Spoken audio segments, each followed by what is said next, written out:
A big welcome to another Christian holiday ideas video coming to you from the beautiful country of Greece. Have you ever wanted to visit places from the Bible such as Mars Hill, Corinth, Philippi, Thessaloniki, or maybe even wanted to see the spectacular monasteries of Meteora but couldn't convince your spouse?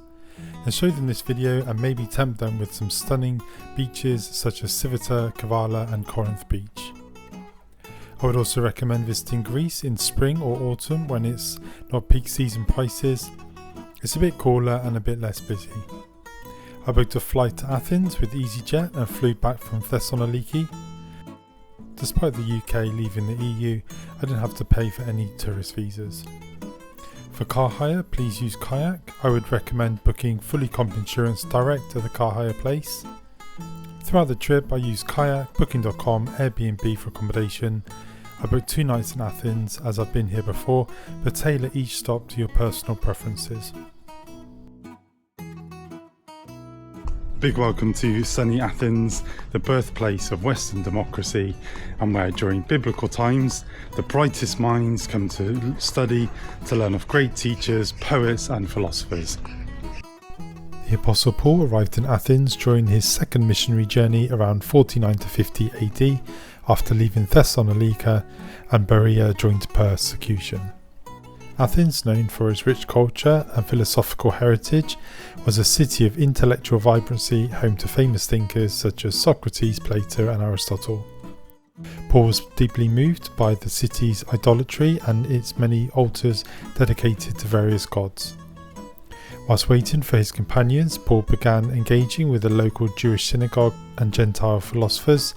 He soon found himself in discussions with the Epicureans and Stoics, two prominent philosophical schools of the time. Intrigued by his teachings about Jesus and the resurrection, they invited him to speak at the Areopagus, a prominent council and open-air meeting place for philosophical discourse.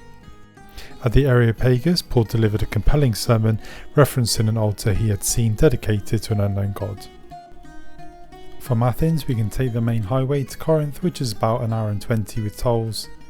Corinth has a really nice beach with waiter service from bars and restaurants. For the history and Bible nerds such as myself, then you can head up to the Acropolis, which is the fort that towers over Corinth Agora. From here there's a nice walk down. The Corinth Agora was the central public place in ancient Corinth, serving as a bustling marketplace and a hub for social, political and religious activities. From here you can get a taxi to the Corinth Canal, which is only about €10. Then from Corinth there's a nice 4-hour drive up the coast to beautiful Sivota. If you're getting public transport here, you have to get the bus to Ioannina, then get another bus to Sivota. Rome to Rio is the best website for this.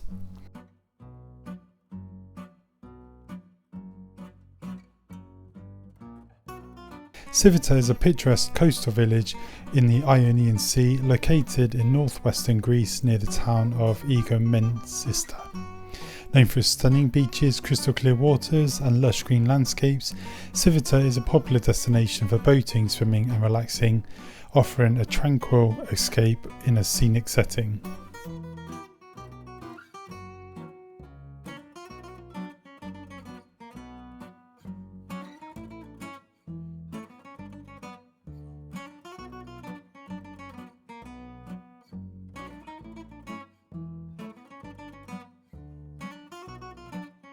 From Sivota, head back inland to Ioannina.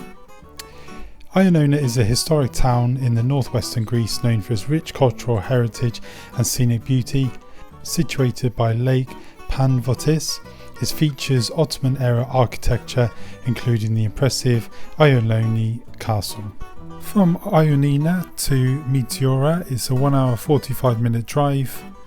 Meteora is a UNESCO World Heritage Site in central Greece, renowned for its stunning natural rock formations and ancient monasteries. The name Meteora means suspended in air, referring to the towering sandstone cliffs that rise dramatically from the ground. These rock formations, some over 400 metres high, have been a spiritual site since the 11th century, with monks establishing monasteries on the peaks. By the 16th century, 24 monasteries had been built, though only 6 remain active today.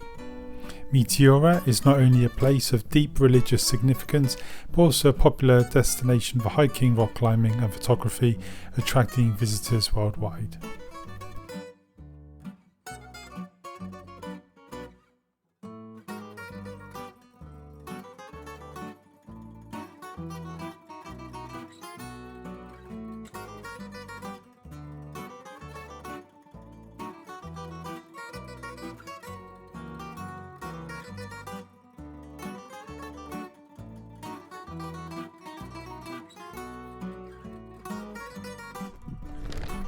So I think that one's Varlam, and that one over there is the Great Meteora.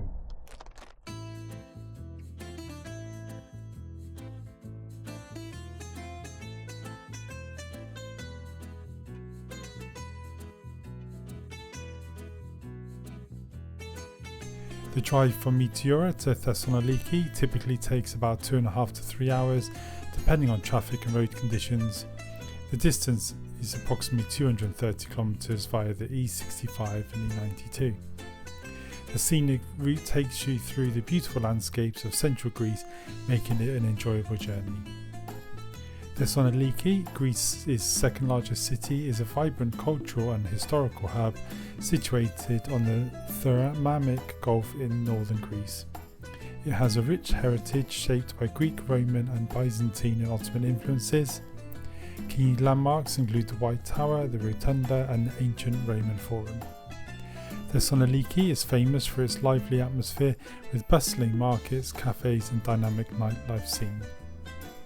The city's history as an early Christian centre is evident in its Byzantine churches such as Hagios Demetrios.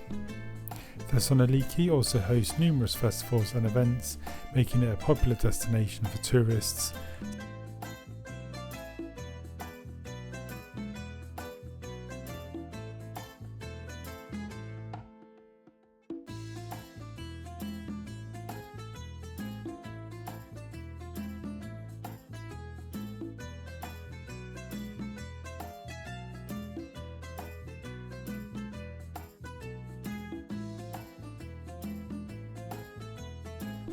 The drive from Thessaloniki to Philippi takes about 1 to 1.5 hours. Look at that. Apparently there's nice beaches over there. Apparently there's about 5 beaches. Not far from Philippi is the picturesque city of Kavala, which is located on the Aegean Sea. Known for its rich history, it features Roman ruins, Ottoman architecture and a stunning coastline.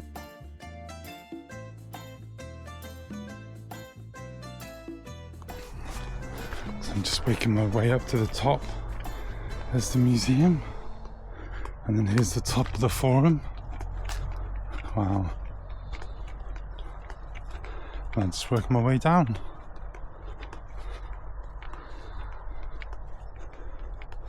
Gosh.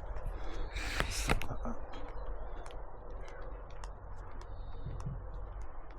This place is huge. Welcome to the prison of St. Paul.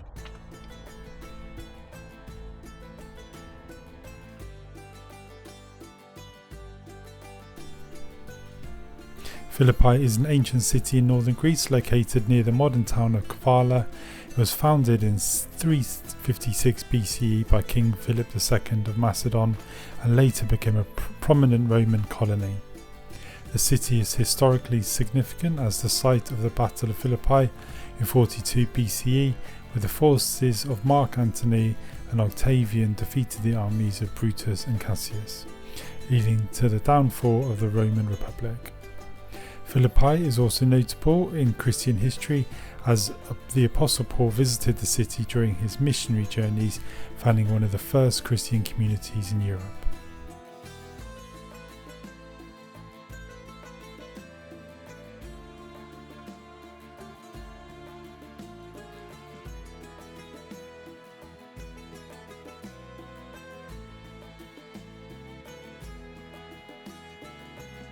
That completes our whistle-stop tour of sunny Greece.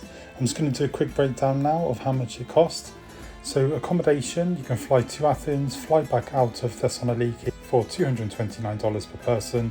If you just divide that by 2 to work out the pounds, eating out I found to be about 30% cheaper than London prices. The most expensive thing was the car hire, insurance and fuel. The car itself was quite cheap, but obviously it's a lot of driving. Per car is $1,400, so for 2 of you, obviously half that. For 4 of you, even better. So it works out for 2, it would be about £600 per person. If there was 4 of you, £475 per person, and if you exchange the car for public transport, it would be about £250 per person. However, with the public transport, you have to get a train to Corinth, and then from then on it is coaches. Anyway, I hope you enjoyed this Christian holiday ideas. Please feel free to comment below, and God bless you. Thank you.